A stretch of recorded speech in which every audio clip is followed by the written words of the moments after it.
Yo, what's going on, world? It's your boy Poncho here. Welcome to our new podcast / interviewing series, which does not have a name yet. We will figure out the name later, but yep, we're back. This is actually going to be episode 2. Episode 1 that we have not shot yet is going to be our intro episode, telling our stories and things like that. But yeah, we're back. I went through a lot of shit when I stopped. Everyone was saying that I was dumb for stopping, and y'all were right. So we're here, and we're here, we're back, and I'm happy to be here. I'm here with my co-host, Cruz.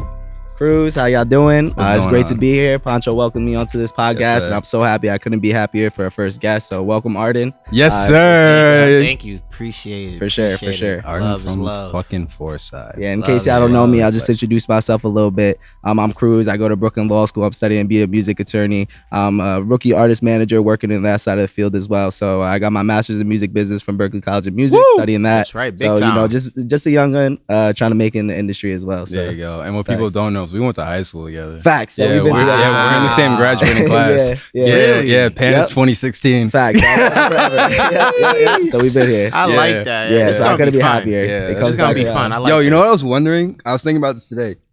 Because we didn't talk for like 4 years after high school. How did we reconnect? Bro, you were doing your thing with Encore, and I had to just say what's up, and like I Was was that so it? happy.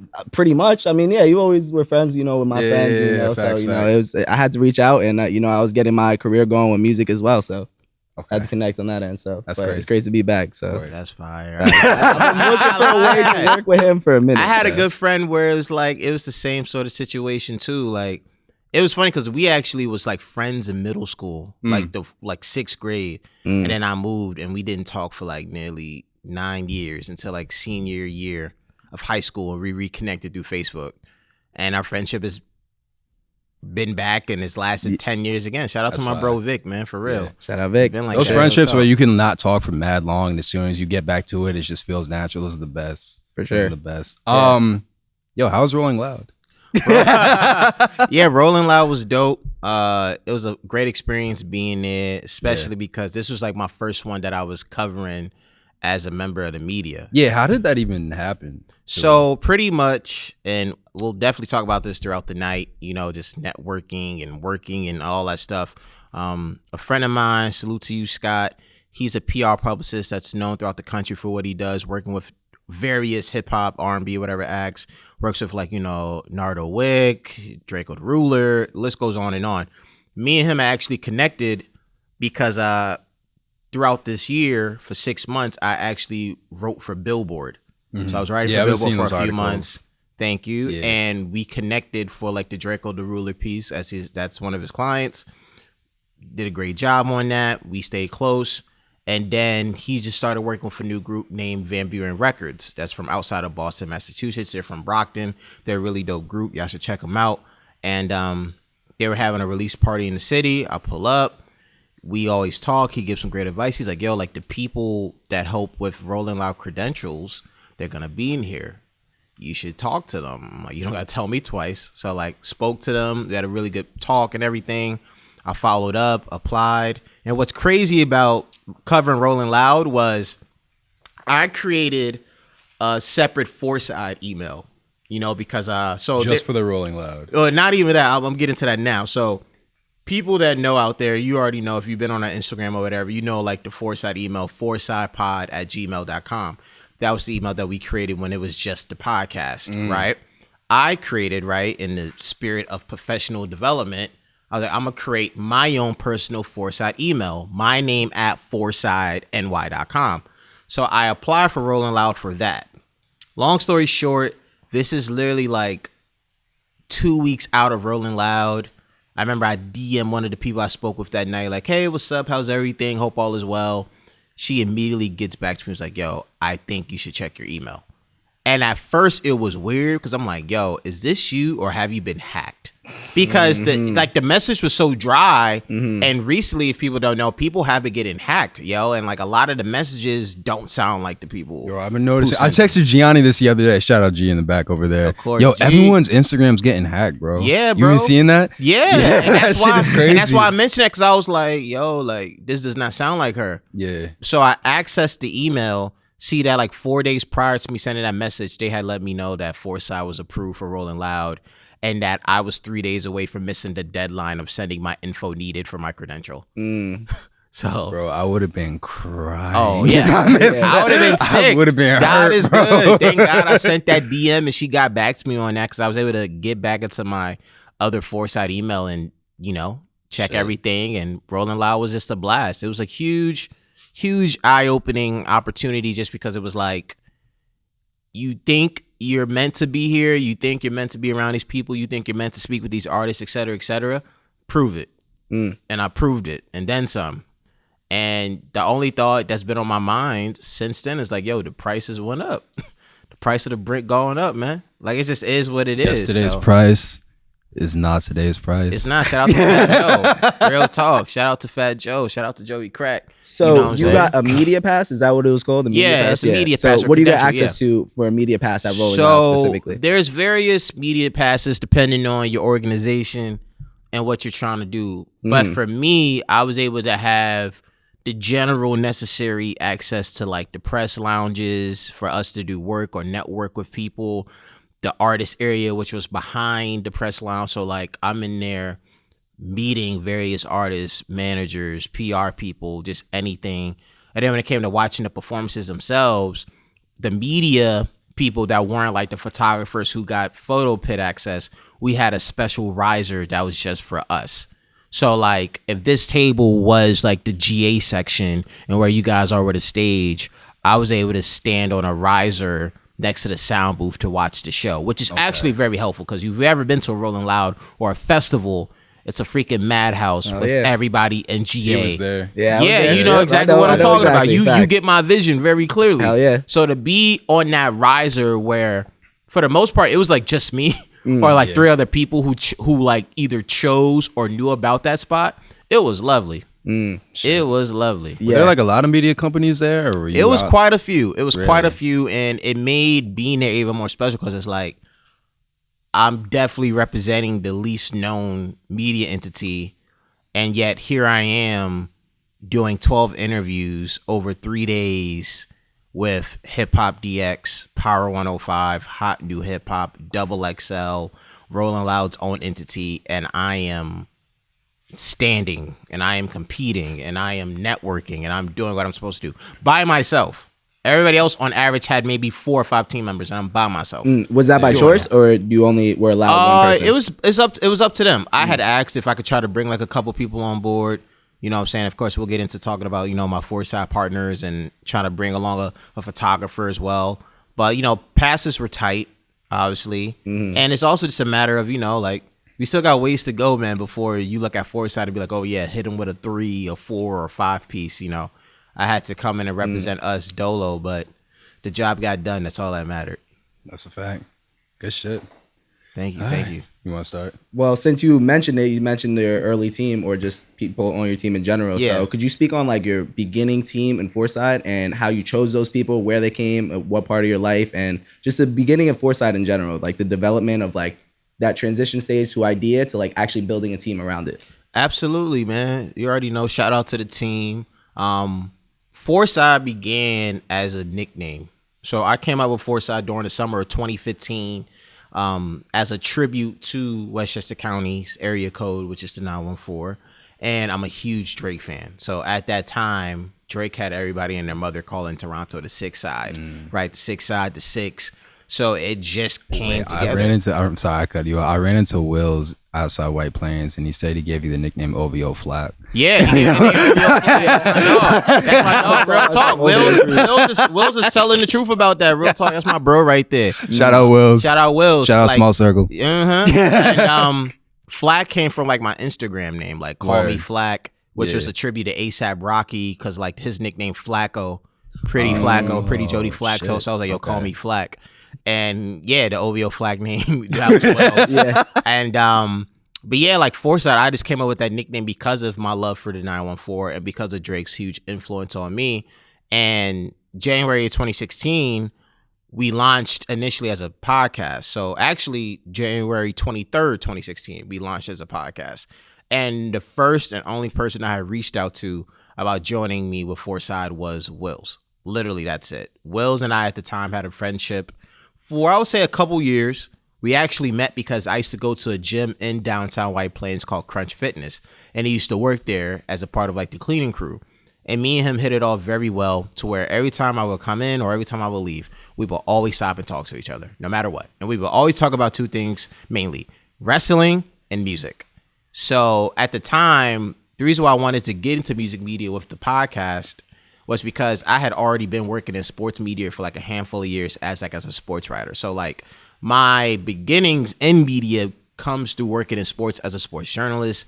At the age of 20, I had my own TV show with White Plains Public TV that was shown throughout Westchester County, launching my own outlet called AST, which to date got over 20 million views, has been credentialed to cover high school, college, and professional sports throughout the Northeast and down South.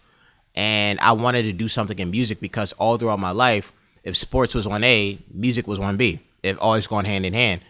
And I was always doing a lot of things in sports by myself. So when I knew I wanted to go into music media and I was thinking about doing a podcast, I was like, yo, I need somebody here. And that's where Wills come in. And Wills has literally been down since day one. So even though I'm the founder and CEO of Foresight, like I clearly came up with the name, I clearly came up with the concept, Wills' value is still so high because it's like that's the day one. You know what I'm saying? Like he helped build brick by brick with me, Foresight, despite me creating it. And then there's people like AK, you know, who's been with us for nearly 4 years now. He formed our big three on the podcast. And since then, he's been very helpful with like our record label, Foresight Music, in terms of helping advise artists, helping create playlists, helping create projects. And then it's also just the fact that we have a dope team, family, actually, let me say family of like creative partners and collaborators. So like my dog Gianni's somebody that helped out with the mission so many years, bro. Like I know G's another one of those blush, I hate compliments type of guys too, but like G really Gianni loves us. Compliments, bro. Gianni loves compliments. He acts like he doesn't though. Unless it's from the ladies, I don't know. He maybe he not like it as much, but but yeah, it's just one of those things where it's like, but it's one of those things where it's like Gianni, like working with somebody like Gianni, working with somebody like my brother Jihad, Danny Jewel, the talented people that we've had as guests or co-hosts on our shows like a Regina, Imani, Stilion, freaking Armand. The list goes on and on. So it's like Foresight, it's very much a big three, but the people that I just mentioned, including Gianni, those creative partners who are able to help us from time to time, they've been very instrumental in our growth to where now we turned 6 years old in January. We have a full-fledged media network that's been seen over 5 million times in 50 different countries. How does a podcast turn into a media network though? It starts by just realizing like we need to come up with more stuff to talk about these things. So I respect it. Yeah, so it was just one of those things where it was like you can't talk about everything on a podcast. You can't always interview people on a podcast. So you need to come up with these different ways to talk about the content and everything that comes from music and from our home being Westchester County. So that's how you start coming up with these little different ideas for shows, or let's start writing articles, or let's start doing things on social media. And we got this media network, which has been seen again over 5 million times in 50 different countries. We've been interviewed by Hot 97. We've done stuff with Versus, Rolling Loud, Audio Mac. We got the record label, which just turned 1 year old. You know, business is booming right now. We've been covered by Westchester Magazine, which is a huge deal. So yeah, we're in pretty good shape right now. Good shit. Incredible, bro. Damn. So in terms of building out your team, though, like with the people that you have now, or the people that you brought on early stages, were those people that you reached out to that you saw something in, or did they see something in you? Yeah. So I reached out to them. You know, again, like Will's, besides because of our own rapport. Three, you know, it's, you know, it just made sense. And AK, same thing. But for everybody else, you know, it's been a balance, right? So like, again, to use like G as an example, it was one of those things where it's like, I think I may have had G as a guest on the podcast. And G actually saw something in us to be like, yo, bro, like, I think I would want to help you capture visuals, right? So that's one example of that, where as much as I could reach out to people to help, people also have seen stuff in us to be like, yo, bro, like, I want to cook up with you guys. And that's why it's always one of those things where it's like, yo, it's forever family. Like, you know, life happens, creative opportunities happen, whatever. So we may not work together as often, but like, you're always a part of the Force family because of what has been done. And I'm always appreciative of people like that. You know what's crazy? That was going to lead into something I wanted to ask you in a different context. I was going to ask you about your, I was going to ask you about your interviews and the artists you work with. I was going to ask this question for that. But since we're talking about this, what is it about someone that would make you want to work with them? Like, let's say like a Gianni approached you. What made you say like, all right, G, come on board? Like, what is it about someone that make you want to work?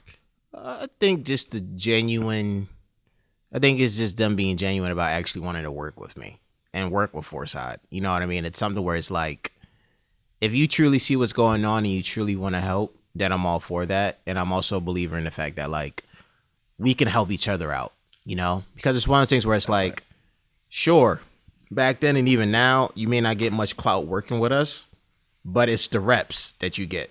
And I think a lot of people, especially creatively, overlook the importance of getting the reps needed to work on yourself. Big fact. I'm a big believer in that too. Like networking across and seeing the value of other people around your level, so you could each provide something to each other. So that way you could each take each other to the next level. So yeah. So definitely, it's very important as well, and it's also just again to even get back to what I'm saying, just like getting reps to work on yourself. You know what I mean? Because it's like low stakes. I'm sorry, I cut you off again. I'm sorry. No. It's all good. Do you think it's rare to find people like that are really like here to build and like get absolutely without question, especially if they truly understand where you're coming from, right? Because even you know, I love creating and I love being a creative, but you also understand it's a business and people need to get paid. And it's also one of the things where it's like, look, man, like I don't got like the money right now to pay.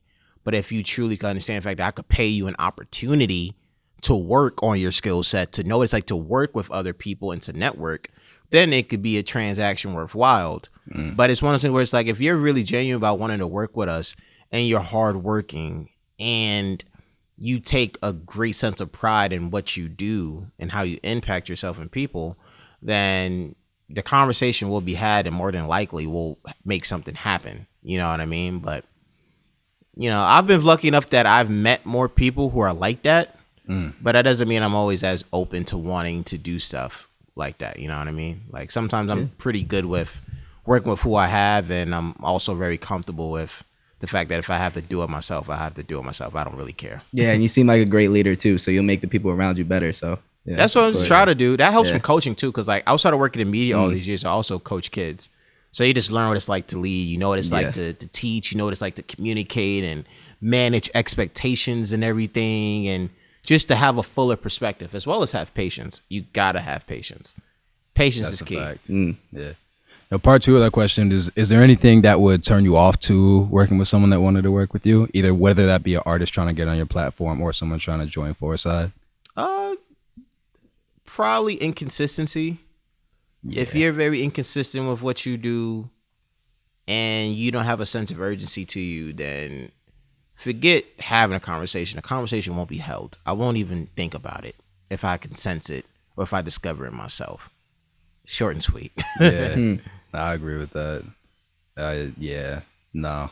Because there's so much effort into what we do, man, especially, you know, as guys in media or even through the realm of music with what we're creating, like, and that's something that if I could tell any artist that's up and coming, like, and even to make it personal from Westchester, like, before you guys have these dreams of, oh, I want to be on the Hot Nines, I want to be on Power 105, I want to Complex, whatever, like, know what it's like to work with those on the come up so you can be better. Like, that's like somebody saying, yo, I'm gonna make it to the pros, but when I make it to the pros, that's when I'm gonna start working on my game. Like, you work all throughout, and you know what I mean, to treat people better, you know what I mean, to interact with people better, you do all these things along the way better, so that when you get to prime time, you can actually survive in prime time. And a lot of people don't understand that, and it's like, it's gonna be your loss, you know, because like I was saying with like Rolling Loud, like the price has gone up, like the price has gone up, everything is different. It's crazy. I feel like it's sad too because there are so few people that are actually willing to do that and think that way, which is a big reason why we're starting this show, because I do that and I feel lonely as fuck because I feel like I'm one of the few people out here doing that. So I hope I find more of y'all out there. Yeah. So no, that's real. What else you got? Hey, well, so just to take it back a little bit too, I've been wondering about your education and about how you pursued your education and just, you know, the early stages of your development in ideation. I know you started writing since you were a very young age. So I'm wondering, I know you went to Manhattanville. Is that where you went? I went to Manhattanville for a year. Yeah. So my education is White Plains High School graduate. I actually waited till I was like 23 to go to college because two reasons. Financially, I just wasn't in position to go when I was, you know, fresh out of high school, and B, I just wasn't interested in going. So I was like, I'm not gonna go to school. I'm not gonna be one of those kids that just go to school just because, and who I see come back home a year from now because you end up broke and you wasn't ready to go to school. But even with that said, like currently, like I'm probably will honestly call myself a college dropout. Like I've tried giving college a try. And for me, with what I already do, I didn't need to go to college for it because it's like I've already have the experience. Like by the time I started going to school, I was a 5-year pro in working in media and content creation. That's how I feel about. I went to Mercy College's music program. Same shit, bro. Yeah, it's Same like shit. what could you honestly teach me that I already know? They're teaching curriculums from like the fucking 90s and shit. Yeah, so and it's like I already know this stuff because I was even learning this stuff in high school. Like, you know what I'm saying? It's like you can't really help me. Yeah. But it's just one of those things where like, you know, I'm a college dropout. I tried. It just didn't work considering what my career aspirations were and what I've honestly accomplished since then. And a lot of what has made me with working in media and everything has been, you know, what is it? DIY, do it yourself. Yes, like sir. that's literally what it was. It was YouTube literally just Academy. doing it myself. Yeah. And that's why I bring it up too, because it's one of those things where so many creatives and especially creative entrepreneurs have to go through where it's like, is it worth pursuing in that angle? Am I getting enough value for what I'm putting into it? All this time that you're spending, like for me going into law, it's just part of my journey. I'm learning so many things that like are not relevant to what I want to do. And it takes away from like gaining, you know, what I actually want to gain. So that's why I wanted to touch on that to see I would honestly say for creatives, especially those who want to work in media, I think college is great because of the extensive networking opportunity you have like straight away. Yeah. And the fact that like, you know, I was somebody that willingly took the long road and I knew I was taking the long road. So for me, it was like, soon as we all graduated high school, I'm from like the class of 2011. I knew this was literally like, get rich or die trying. Like in all seriousness, like I was like, I had to give this my all. I have to try. I have to make this to be the right decision. I have to have something to stand on every holiday break when people are eating dinner or every time we get together with friends or to prove something to my dad or whoever that this was working out. And it's one of those things where it's like working in media is really only beneficial for you if you go to school because of, like I said, the networking aspect of it and some of the resources you get held to. But a lot of those same college kids, and I've actually spoken at colleges, and I'm like, look, you get to take advantage of this right now, and rightfully so, but it's an entirely different ball game when you're in the field. It's an entirely different ball game. Your resolve's going to get tested. How you feel about yourself in the field is going to be tested. And you may quit, bro. Like, you may straight up quit. You might not be built for this. But, you know, that's something you're going to have to find out when you graduate. That's a fact. I hear that. Yeah. You know, I want to talk to you about what you do a little bit because you work so closely with artists, and I just feel like a lot of people have the wrong idea about media in general. So, when do you, in your opinion, when do you think an artist should get an interview? I think an artist should get an interview as soon as they truly have something to offer. Yeah. And when they just really have it together. You know what I mean? I think it's one of those things where it's like when an artist and their team, if they're lucky to have a team, can truly see like, okay, like we have something to share with the world. That's when they should offer. I don't think it's necessarily about like, yo, you need to have the most popping record or reach. X number of followers on social media. This is one of those things where it's like when you truly know who you are and you're able to package it very well and you're ready to share that story, that's when you need to reach out and be like, hey, like, I would love to get this interview, or I would love to have a piece written about me, or whatever the case may be. The problem is I haven't experienced much of that because not enough artists are that serious enough to do that. You know what I mean? Sure. And it's not even on some like, yo, if you work a 9 to 5, you're not a serious artist. That's not true. I was very serious about what I wanted to do in media, and I've worked other jobs for years to keep the lights on. But you wouldn't have known based off of my approach. You would have thought I was doing this 24/7. It literally just took 9 years into the game for me to finally get like well-paying full-time media jobs. Like it literally took till like last year for me to finally get a job where it's like, yo, this is finally what I do every day. Like this pays my bills. Like this keeps like I got money to take my girl out. I could shop. I could reinvest into my own projects. Like it took 9.5 to 10 years, man. And I'm entering year 11. I've been doing this since I was 18. I'm 28. That's crazy. Building off of that, bro, like I've noticed you've just had a really polished internet media personality that like, why you laughing? And you know, I'm wondering how you developed that, like how long that took you, because in today's era, obviously that's one of the most important skills you could have in the social media age. So that goes for artists, really anybody who's trying to build a brand and trying to get their, I mean, of course you can have other people that do that speaking for you, but it's definitely a valuable skill that, you know, that almost anybody could benefit from. So I'm wondering if you could speak on that. Absolutely. That development, how long that took you. Thank you for the compliment. For sure. That's a fact. It's been something where it's like over the last 5 years, honestly. Foresight has been a huge help in that because of the fact of like I'm running a brand. So anything I'm talking about through Foresight, I'm talking through Foresight. I'm talking about the team's overall collective. So that made it easier for you? Like I kind of somewhat, but I would say more than it was just great practice. It was great practice to know what it means to manage a brand and to make sure you're really on top of things.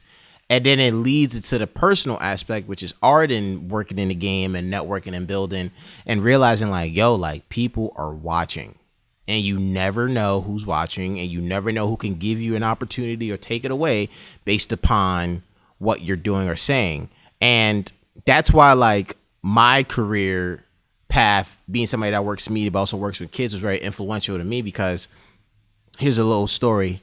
In my last relationship, my ex and I, it was a toxic relationship. Of course, in all relationships, you have your good and your bad moments, but it was pretty toxic. And it was toxic at times where we would diss each other on social media. So I would be in my bag at times, do the black screen, type up my thoughts, blah, blah, blah, blah, blah. Never cursing out or anything, but like I'm getting my thoughts out. I'm clearly subbing my ex. And I remember one night just being like, I have to stop. And the reason why is because I remember when I clicked to look at my story, not from what I had posted from a time I had subbed, but just in general, I was reminded of the fact that like, yo, dog, like I have kids following me. I have parents following me. I have important people in both sports and music following me. I just want to say that there have been situations when I was doing the first interview series that I booked this happened twice, that I booked an interview with an artist and I saw them post some crazy shit and canceled it. Yeah, like that happened twice. It's real. It's absolutely real, bro. And it was just one of the things where like I had to be reminded of like, yo, who follows me? And it's like nobody has ever personally spoken to me about it. Like, yo, like why did you post that? Like, are you okay? Or like, or to my knowledge, taking anything from me. But it was just like, yo, bro, I can't do that. Because it's a lot easier for people to remember the negative than the positive. You know what I mean? So it's like, I can't do that, bro. Anything privately, no matter how much I feel it, I have an audio diary. I'll put it in my audio diary. I'll listen to some music. I'll go for a walk. Yeah. You know what I mean? I open up my notes app. You know how like you can like speak in the types of the words? Yeah. I'll just be mad as fuck yelling into this shit. I got an audio diary. I have an audio diary that I've been keeping for nearly 3 years. I'll show y'all. Like if you look, anything that says AD, that's audio diary. Shit. That's fire though. Years worth.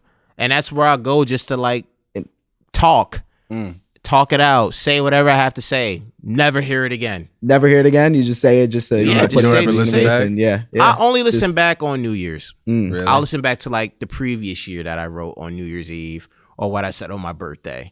which is pretty fulfilling because it's like, damn, I was right.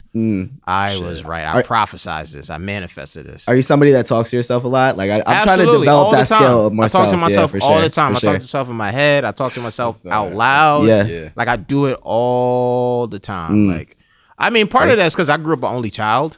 Okay. So I grew up an only child. I was raised an only child. My mom has other children. So yeah, technically I have half siblings, but like I didn't grow up with them. And for my father, I'm his only kid. So I grew up only child. So there's a lot of times where absolutely I was talking to myself and by myself. And then over the years, it was like me talking to myself was just me talking step by step.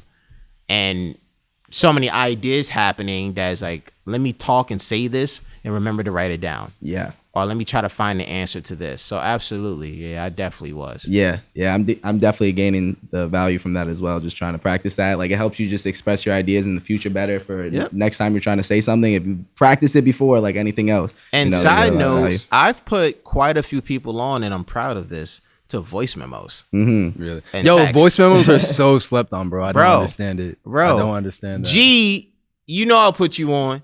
I'll put G on the voice. I wish you didn't put him on because he'll send me like a 6-minute fucking voice message. No, this shit is annoying as fuck. No, because context is so important, bro. I have 3 quotes that I go by that ends with is key. Honesty is key. Consistency is key. Context is key. If there's anything I can't stand in this life of sin, is being misunderstood or something being mispresented. So I love voice memos because let's face it, folks don't pick up the phone. Even if it's FaceTime, folks don't pick up the phone. And texting can be a lot. It can be a lot, especially when you're a writer like me. Like, I'm not somebody that be like, yeah, man, I'm a professional writer, but I'll be texting ugly like a mug. Like, I care about how I write. Like, I have Grammarly on my phone, just like I have on my laptop when I write. So for me, doing a voice memo is so clutch because it's easy for me to say what I need to say, and the context is there. If you misunderstand what I'm saying, excuse my language, you're just being an asshole. Because the context of what I said is really clear in that voice memo. So you just chose not to listen to what I was saying. You chose to like misinterpret. And you can't fake tone. Like text can be misinterpreted. And it can be, and it's like I don't got time for that, bro. Like understand what I'm saying. I promise you, I'm gonna try to keep it under 2 minutes. If not, 2.5 or maybe 3. But just hear me out. And I know you liked it because I got the notification that you kept it. Facts. Kept the notification. For real. I just want to bounce back a little bit. There's a couple other things I wanted to ask about interviews because as someone that interviewed for a while, you know, there's a lot of things that I wish were different. So, and I'm sure you. It was different. So no, it's definitely different. Could you say maybe some of the wrong reasons to go get an interview? The wrong reasons to go get an interview. The biggest one would be if you really have nothing to push. Yeah. If you really have nothing to push, then why are you getting an interview? The second interview would just be if you really aren't in tune with the platform that you're reaching out to get an interview. That's like, disrespectful. Yeah, it's super disrespectful. It's a waste of time. And it's like, bro, just cut it. Like, just cut it out. Like, you shouldn't ask for an interview if you don't have anything to push. And you shouldn't ask for an interview if you don't know who you're talking to. And if you don't know the platform. And it also goes into the last point, and this is a bad habit for a lot of artists, mainly upcoming ones, right? You're going on somebody's platform who is A, giving you a platform, B, doing the work to be a great host to you. So you know all of this. They give you the chance to talk about your story. They give you the chance to show you. And you break every freaking rule after the interview. So it's like you don't repost, you don't share, you don't comment, you don't push.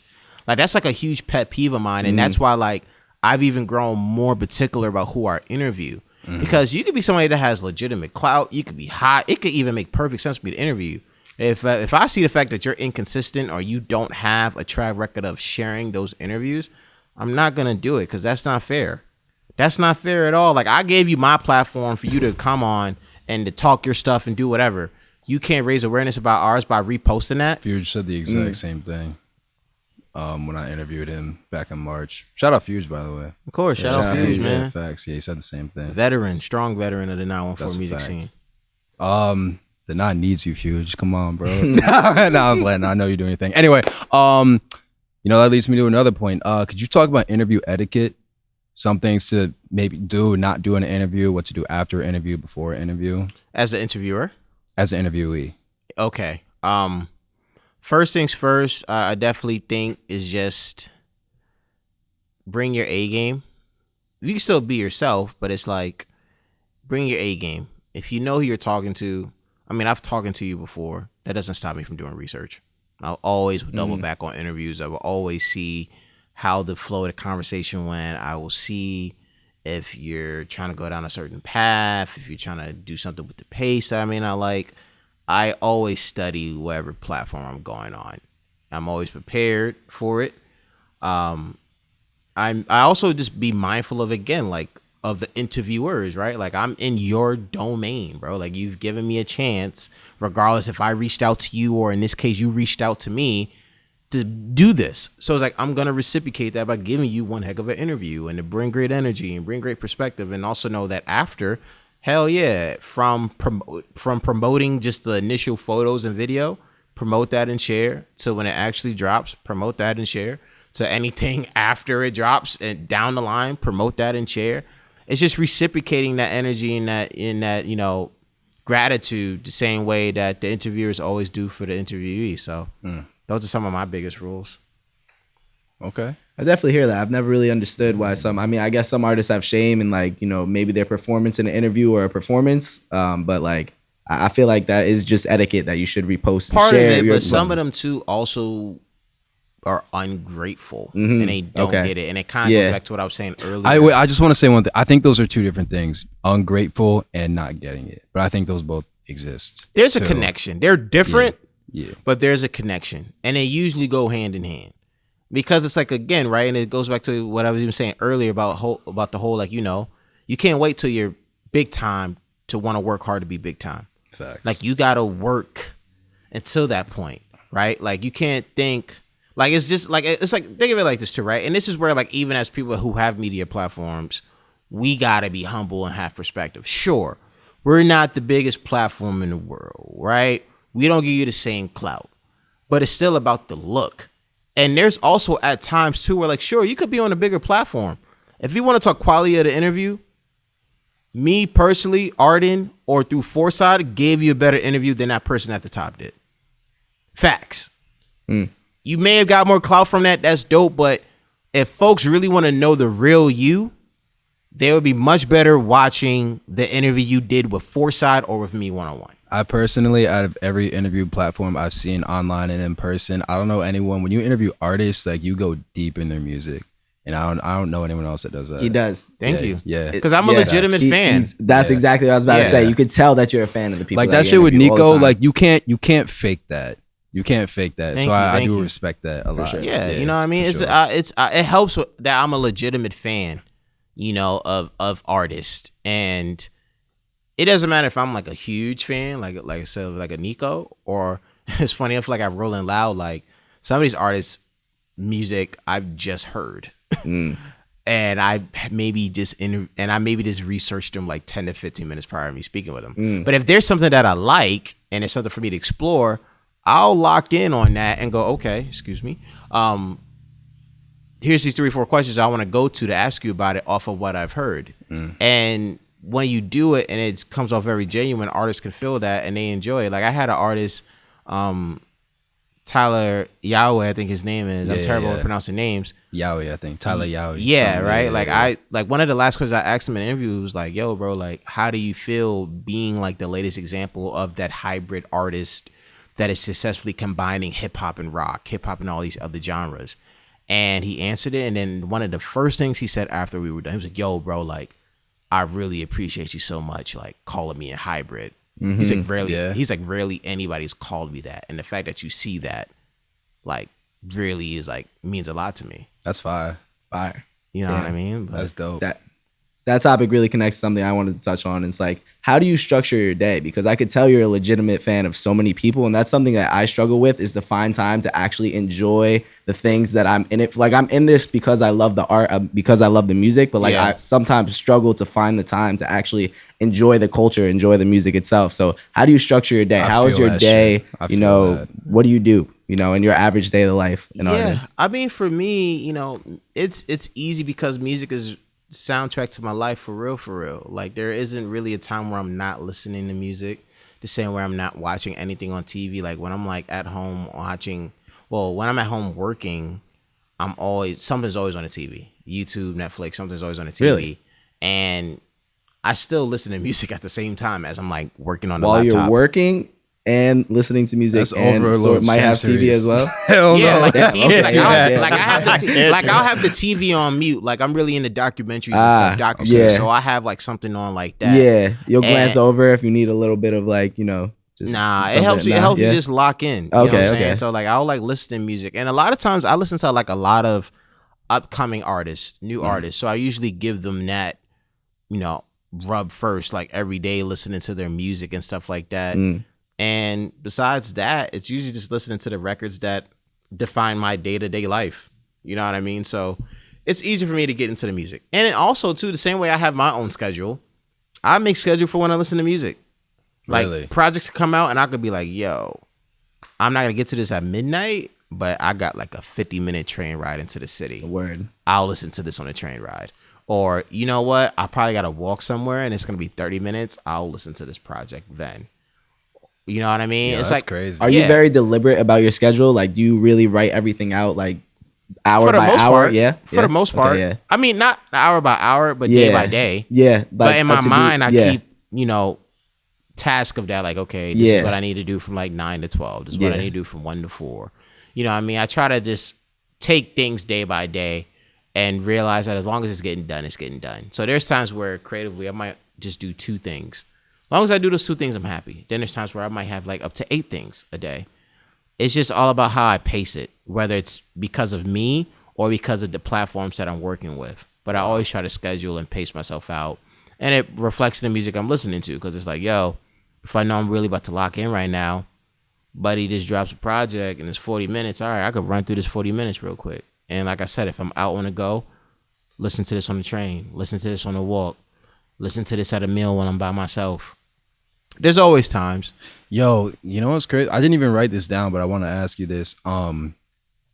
I feel super desensitized to music to the point where a lot of times I don't enjoy it.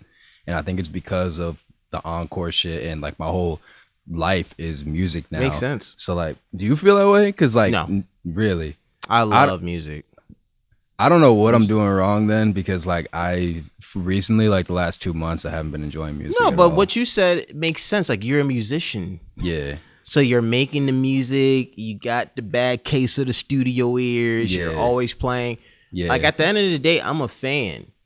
So like, for example, like I was at Rolling Loud, and amidst me having to do everything at Rolling Loud, I always made sure that I still enjoyed those performances. So a big thing for me as a concert attendee, even though nearly all the time I go as media, I always try not to live through the concert experience by looking at my phone and filming. I always try to put my phone away. Of course, because of foresight and social media, like I got to get some clips up. But for the most part, I always try to put my phone away and just watch and lose myself in the experience of being at the show and rap, sing, and dance. But That's crazy. I don't feel like I can't. Ah, shit. freestyle. Yeah. Thanks. Nah, But that's crazy. yeah, I don't think feel like you're in a can't do different that. space though. Again, you're a musician. Like, Yeah. I feel like the only way that's gonna happen is like, honestly, is like if you step away. That's what everyone's been telling me. Like Yeah. you got to step Yeah. away from a bit. You got to miss it a little bit. You got to get away from the noise. But There's a lot of Yeah. talented artists that just don't listen to other people's music. Like, they feel like that takes away from their own ability to recreate it. So, you know, Yeah. I mean, I've heard people say that. some people, and yeah, sometimes that's how artists you- too, and I've learned that from like in sports too. Like there's athletes who are damn great at playing a sport. They don't watch or play the sport outside of their hours where they're doing it. Mhm. So that could be something too. Like you still do what you do, but like during them other hours, you just don't do nothing with it.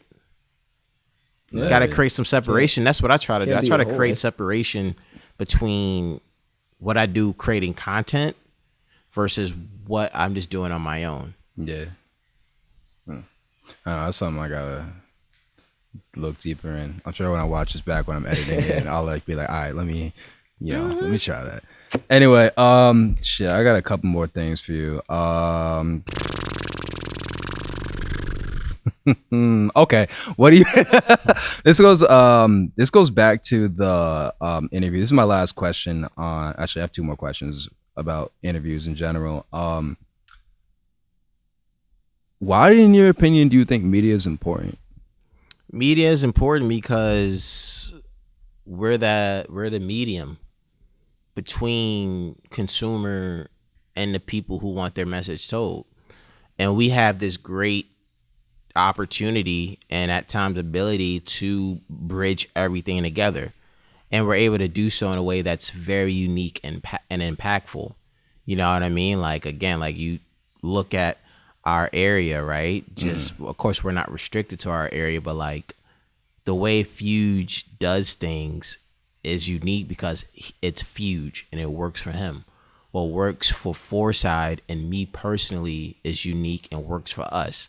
What you do and what you did before worked perfectly and it was great for you. So we are able to bridge everything and connect consumer to the creator and do it in a way to where everybody wins, including us. So we're the true definition of the middleman. You know what I mean? Because not every artist can skip over the middleman and get to the consumer and have that great relationship, right? And not every consumer is able to skip over the middleman and directly create that relationship with the creator.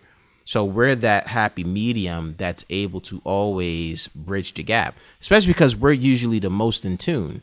We're the most in tune. We pay the most attention, and we're arguably the most selfless people.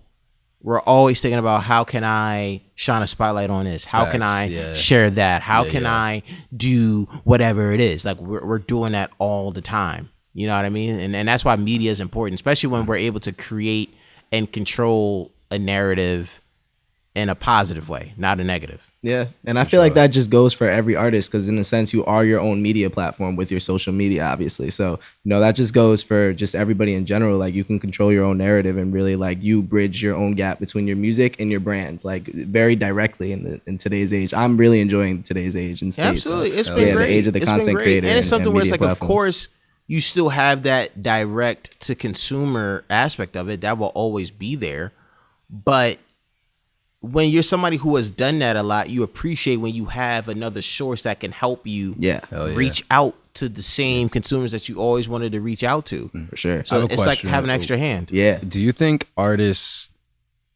overvalue, undervalue, or correctly value media? For the most part, undervalue. For the most part, undervalue. Because again, like they overlook the fact that we are truly the middlemen. And we have the power, if we want to where if we wanted to shift a narrative about you, we can do so just like that. If we wanted to not cover you, if we wanted to not give you a spotlight, if we wanted to not, in the name of Encore Acoustic, give you a platform to perform, what are you going to do? Who else is going to give you that? Like, that's where perspective kicks in, right? Like, you could be dope, you could do whatever these things, but at the same time, it's also like on the flip side, who in the hell you think you are? Like, if nobody's willing to give you this outside of me or outside of them or outside of whoever, then where would you be? Right? Because let's face it, for a lot of artists, and it's the same way for creatives as well, but since we're talking about artists, for a lot of artists, personally speaking, there's not a lot of people in their lives that really care about what they do. Outside of them not caring, in some instances, they can care a lot in the world, but there's artists who don't really have people that care about them. That be like, yo, bro, congrats on a new song, congrats on a new project, yo, that's crazy. Yo, you performing I was with? definitely one of those people for the first 2 years of my career. I can say that for certain. Yeah, like, oh, yo, you performing here? I'll come through and cop a ticket. You got merch. Like, there's a lot of people who don't care, about what they do. So when you have this entity, whether it's through a person or a group like both everybody here has experienced, it's like you gotta value that because they didn't have to. Like we ain't get no money from this. And think about what I'm doing besides this visually. Me taking the time to write about you. Heck, we live in a lazy world. Like I don't even have to just press 2 buttons, which is Instagram, press the arrow thing on your post. Linktree. Yeah, and press circle. to share your stuff on a story. Like, I you just share. Yeah. Like, I don't have to do that. And that's the laziest thing I can do. But for me to do that, and for anybody to do that, it's like, yo, come on, like, that means something. You definitely share more artist work than anyone else I know. Got to. Raising awareness. And that comes from a very selfless place, because truth is, there's a noticeable portion of artists' work who I share who I personally don't like. But I also go, who is it for me to be like, yo, I'm not going to share your stuff? There could be other people that may share your stuff. So let me share it. Won't listen to it. Don't dare ask me to interview you or write about it. But if sharing it is the least I can do, then I'll share it. You know what I mean? It's a selfless thing we do as creatives and as folks working in media, man. So we're very selfless. Okay. Yeah. You got anything else? Hey, well, something I really wanted to touch on, just working on the business side of things, and especially on the legal side of things. Yeah, I wanted to talk some business too. Yeah, for a fact. Yeah. So, I know this question. I'm hyped for this. I'm hyped for this. An important stage in a creative entrepreneur's life is when they get that first LLC or trademark. So Big facts. For a fact. So, I wanted to know if you could speak on what made you realize that, I should register this as an LLC and maybe I should get Foresight trademark. And also, how did you go about that? Who did you reach out to? Did you use LegalZoom? Like, what was that process for you? And what did you do after that? What was that change? That shift? All the questions tonight, but this is my favorite one because awesome. I've really been on this a lot. Just like creatives, like first things first. Trademarking Foresight was the biggest thing to do. I looked into it. I looked at your trademark. Because trademark, and here's another thing too, by the way, and this is not to shame nobody. A lot of people don't know the difference between a trademark, a LLC, a copyright, and a patent. So I'm gonna break that down. A patent is something that you get when you invent something that's physical, right? Like if you invent a process to doing something, or if you invent an actual physical thing, you want that patent to protect that. A trademark is you protecting a name or a phrase, right? So Foresight is trademarked. I can literally sue anybody in this country if they want to use Foresight and I did not give them permission or they're not with me. Yeah, really anything that represents a brand. It could be a sound, it could be a logo. It could be anything, really anything, right? A color. Copyright. Yeah. Copyright is protecting artistic work. Written work and visual work, that's copyright, right? That's why people get hit with copyright claims on YouTube. When you use a sound that isn't yours in some way, shape, or form, you get hit with copyrights. LLC, that's the most business-like, right? Because you're talking about, hey, right, I think I'm making money. I think I got a corporation. So let me get the LLC. Let me understand the S Corps or whatever the case may be. So I would tell people, depending on where you at in your business adventure as a creative, take care of your trademark if you think you got a dope name or phrase, and then take care of your LLC just to handle the business. And if you ask me which more is important, me personally, it's your trademark. Your trademark is your most important thing you could protect when it comes to creative IP, aka intellectual property, because you're talking about a name or a brand or a phrase that can be protected all throughout this country. LLC, most people don't realize, is even though you're signing up for it and it's dope. Oh, I got the LLC, I got the business. The LLC is just created just to set up your business, to be like, I identify as a business. Yeah, and to protect you from any liability. Yeah, and protect you from any liability, but it doesn't necessarily separate your assets, your personal assets. Yeah, it doesn't necessarily give you protection of your brand's name or your face. Yeah, it actually does to an extent in the state. But if you was to do Encore Acoustic or whatever LLC in New York, yeah, they could maybe give you a little something in New York. But somebody as close as New Jersey could be like, you know what? I'm going to do it too. And you can't do nothing. But if you go off the way, you go, yo, I'm going to trademark whatever it is, Encore Acoustic or whatever, and you trademark it, right? Even from the moment of you trademarking it, right? Going to the United States Patent and Trademark Office. That's who I went to, right? United States Trademarking and Patent, my fault. The United States Patent and Trademark Office to do it. It was cheap. It was $250. Did you use an attorney or you use LegalZoom? Hell no. And I no disrespect to you because I know you're studying law. No, there's no shot on there. There's no shot on there. Do not use a mother freaking attorney for any of that. They're going to gyp you. You're going to pay thousands of dollars for something that you know how much it cost me to handle everything for Foresight? $500. Fire.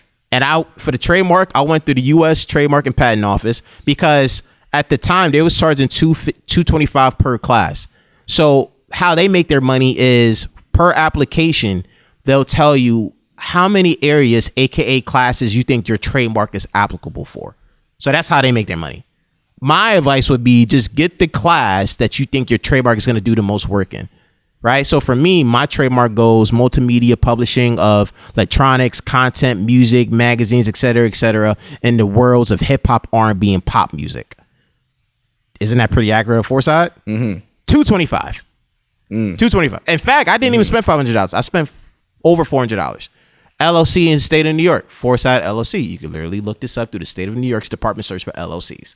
Foresight LLC. My man knows the mission. Yeah. Foresight LLC, $200. Why is it $200? Because there's a range between $195 and $205 if you want your freaking LLC put in a nice little case for your office, or if you just want it printed out for you. I had a meeting with an accountant that said it would be $800. Cap. It is cap.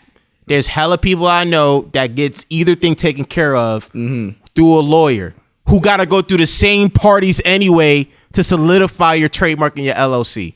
Wow. You don't got to do that.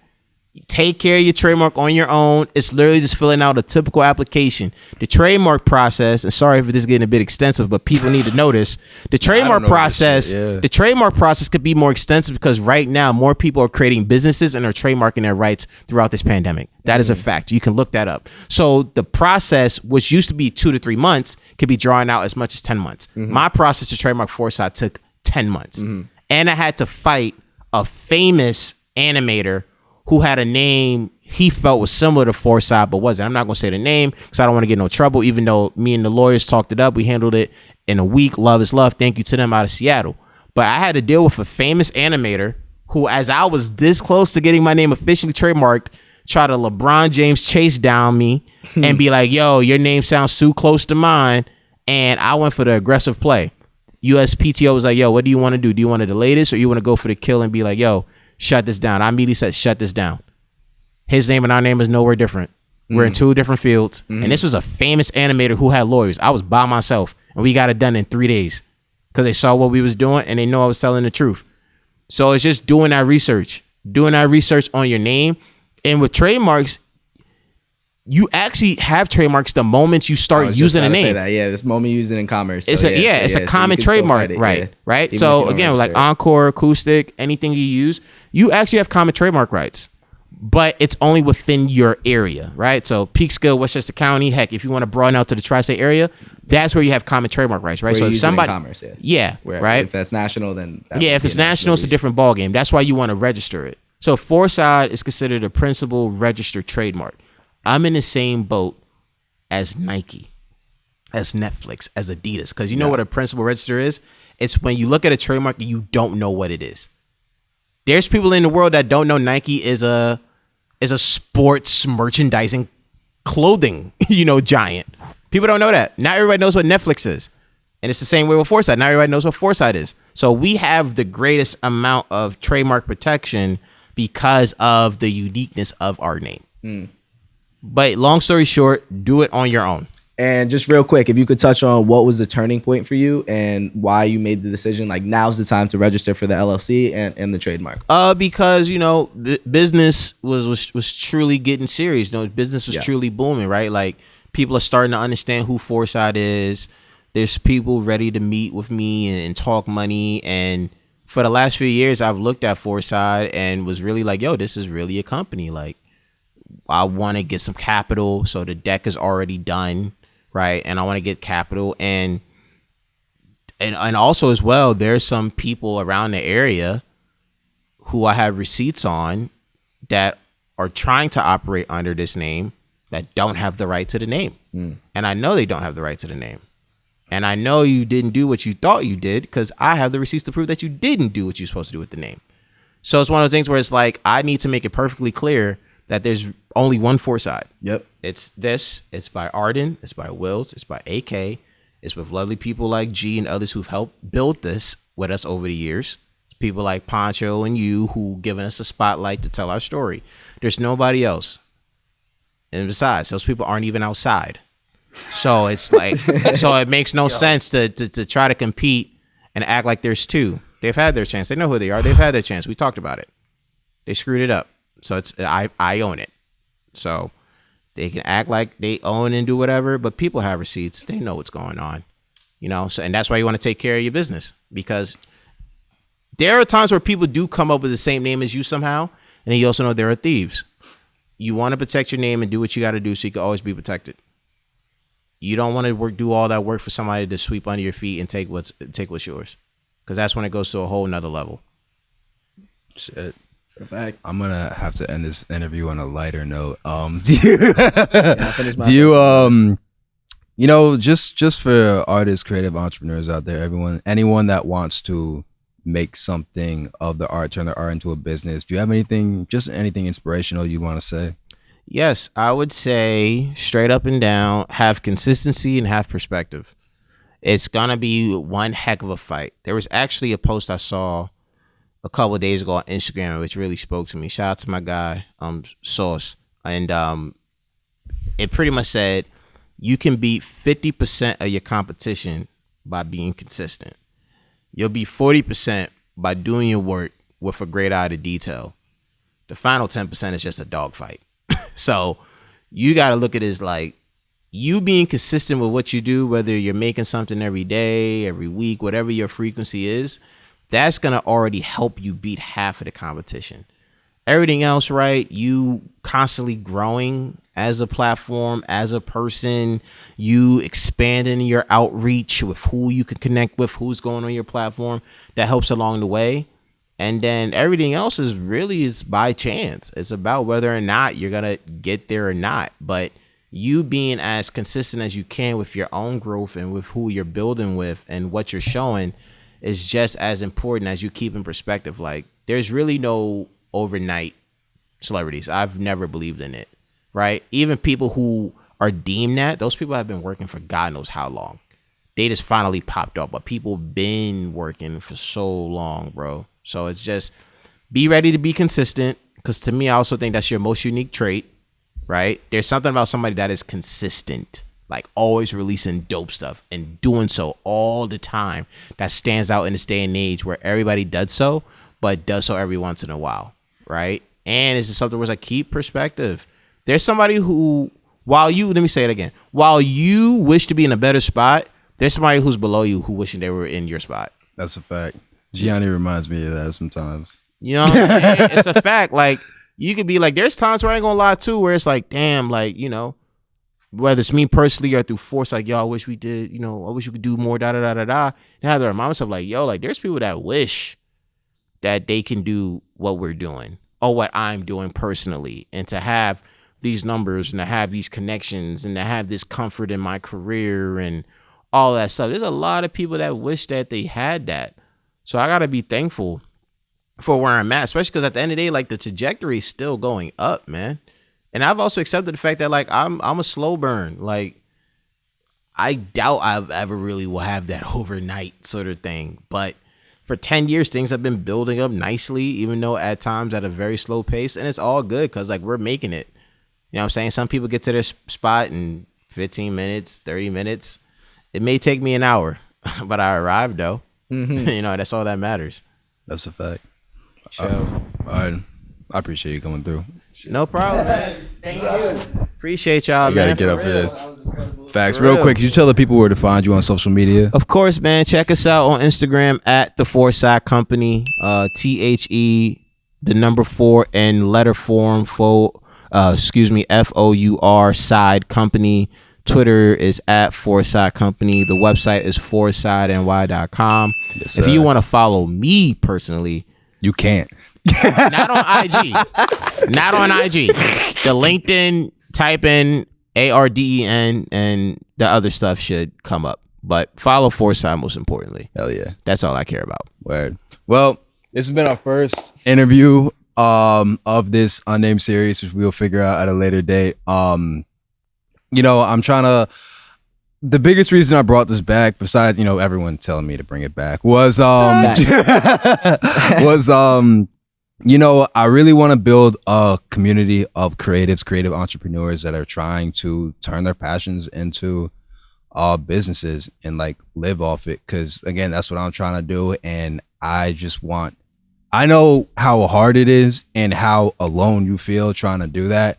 And I just want to create that community because I know there's a lot of other people out there that feel that way and they don't have anywhere to go. And it's really easy to quit when you're in that mindset of like, fuck, I'm alone doing this shit. It's hard as fuck. So I want to create that community. So if that's you, definitely subscribe, follow. I don't know where this will eventually be on all platforms. Whatever the call to action is on the platform, do that. And I got one more thing to say too. I'm sorry for cutting you off, but good. what you said is so important. It's building community. I think creatives out there, we gotta understand what it means to build with one another, bro. Because of the fact that like a lot of us throughout this pandemic really realize like how by ourselves we are, as well as missing those opportunities to be on set like this, right? Or to be in the studio, or to be around people who share those same common interests and passions as you. So I've been on a mission as well to create community. Well, besides just creative stuff like this, I've also started my own monthly get together, man. It's called Creatives Anonymous, where on a monthly basis, we did the first one last month.